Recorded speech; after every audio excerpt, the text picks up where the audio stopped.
Revue ménage. Revue ménage.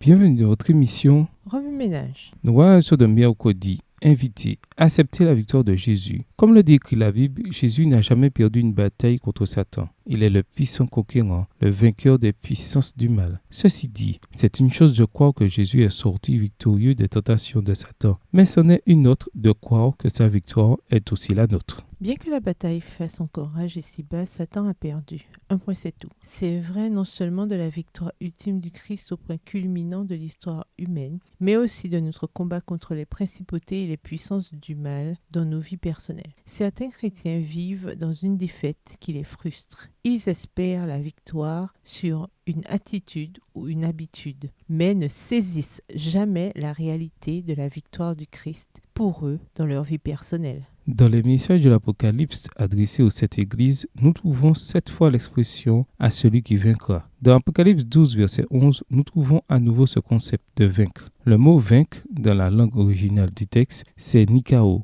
Il peut être traduit par « vaincre », « l'emporter », « triompher » ou « sortir victorieux ». Apocalypse 12, verset 11 affirme qu'il nous est possible d'être vainqueurs par le sang de l'agneau. Dans Apocalypse 5 et 6, dans une vision prophétique, Jean regarde le ciel et voit un agneau qui semblait avoir été égorgé. Le sacrifice du Christ est au centre de toute l'attention du ciel. Il n'y a pas de meilleure démonstration de l'amour infini et insondable de Dieu que la croix. Lorsque nous acceptons par la foi ce que Jésus a fait pour nous, notre dette est annulée et nous sommes parfaits aux yeux de Dieu. Nos péchés sont pardonnés. Colossiens 1, verset 14, Éphésiens 1, verset 7, Colossiens 2, verset 14. Et l'accusateur de nos frères a été jeté hors du ciel. Apocalypse 12, verset 10. Nous sommes rachetés, victorieux, sauvés, non en raison de nos propres mérites, mais grâce aux victoires du Christ en notre faveur. Revue ménage, méditez de nouveau Apocalypse 12. Où voyez-vous Jésus dans ce passage? Votre accusateur a été jeté hors du ciel. Quel encouragement personnel pouvez-vous tirer de ce fait? Que vous dit Jésus par ce passage? À la lumière de ces derniers jours, en quoi voyez-vous Jésus différemment ou le voyez-vous de nouveau? Comment réagissez-vous en voyant Jésus de cette manière? Au revoir. Et à demain si Dieu veut.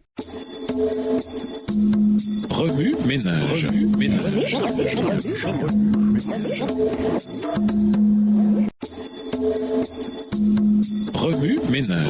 ménage.